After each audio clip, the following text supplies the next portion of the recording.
talk about today's topic on addressing the pain that we might have in our wrists and our hands and our elbows while we're doing things on our hands. So that could be on 4-point, that could be planks, push-ups, and then even weight bearing with weights like of a bar.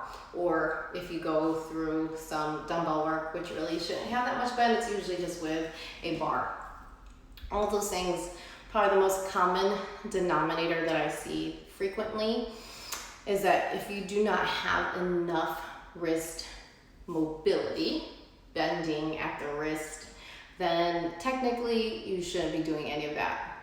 And when I was told that a few years ago and I didn't have that mobility, it just broke my heart. Didn't want to hear it, didn't want to believe it.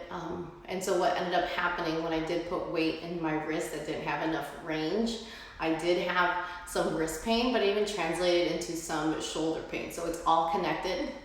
And even on a bigger picture, the stuff and lack of mobility that you have with your shoulder can also feed into wrist pain. But if we were to just address our hand and our wrist today, what are some quick and easy things that I can help you do, help you understand?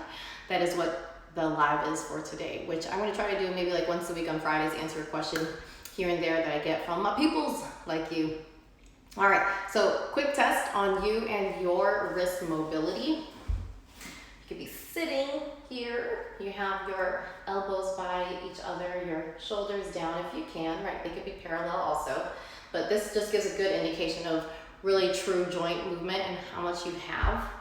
So are you able to extend your wrist? Okay, can you bend it back? Your goal is about 90 degrees here is your ultimate goal. You think about if you do any kind of planking or push-ups, right? You want that. And then especially if you also have your bar in front or if you bar in the back, right? Boom, you need this. If you can't do this against gravity, good chance that when you put weight on it to force it, then it'll eventually lead in some mechanical trouble down the line, either at the wrist itself or all the way up.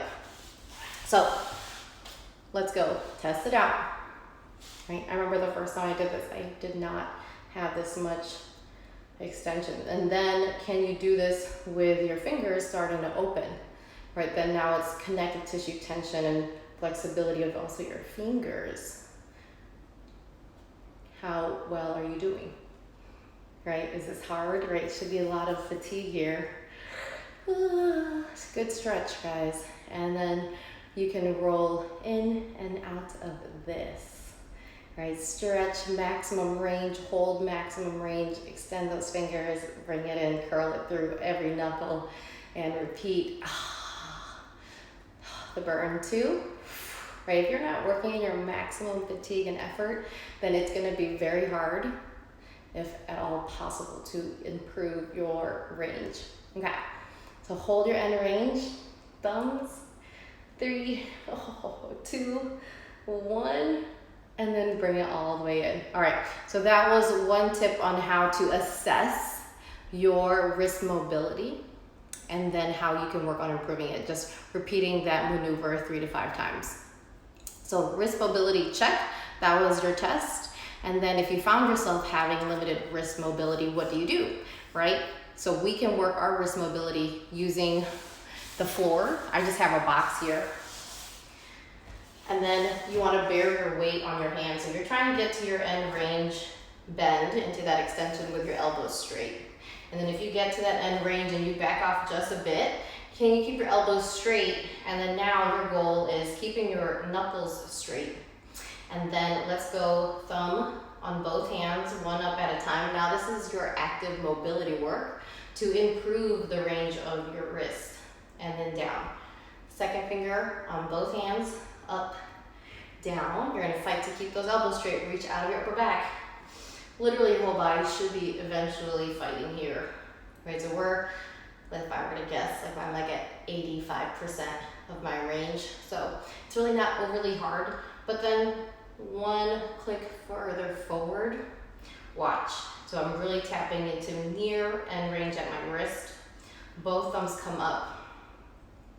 Right knuckle of my thumb is not straight. And look, elbow is starting to bend to compensate. So there's that connection of your wrist to your elbow. And then down, up, down, second finger. Again, fatigue. Squeeze those elbows straight. And fourth finger does what feels like absolutely nothing. And then little finger.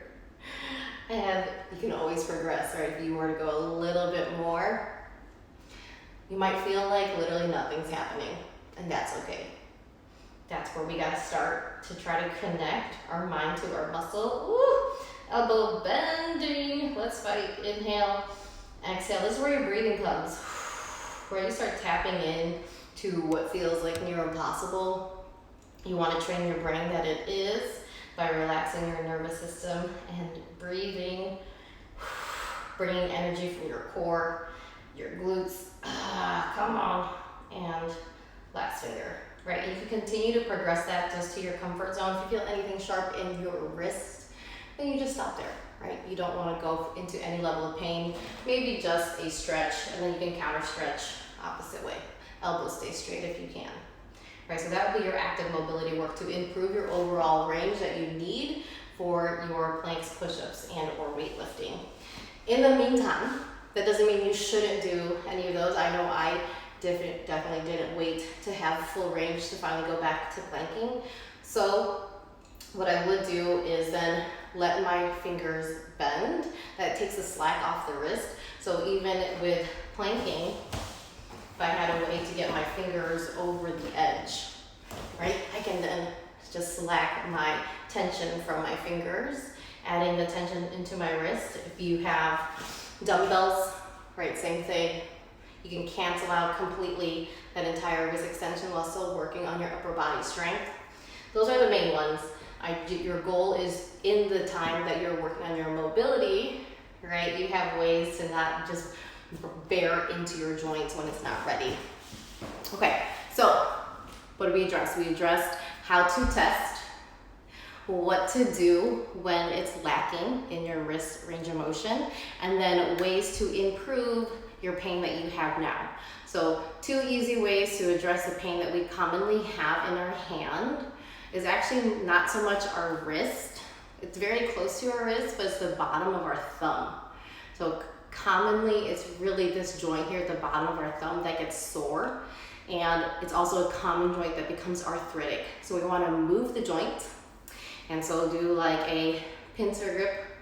Grab the meat of your hand, so drawing down right above your wrist. We got a bone there. You're gonna grab that joint, and you want to translate that joint forward and back, forward and back. See how that feels. So back and forth, nice and easy. There just should be some play. It might feel a little sore, maybe crunchy, and that's okay. And then just do your other side. Maybe one hand is more sore than the other. All right, so easy joint mobilization you can do for yourself. I literally do this for myself, especially more when I was at the clinic. I think I did a lot more manual work. I know I did a lot more manual work. And so therefore I would just do this release for myself. And then second release is into the muscles itself. So a nice chunky fatty part and muscular part of our hand. You're gonna drive a knuckle into it, right into a tight, tender spot. And once you're there, then I just close in and I just push them into each other. And then maybe roll that knuckle around. For some people, they don't need to roll around because it's already breathtakingly uncomfortable. So still breathe through it, right? Especially if you're new to this and doing a self-release.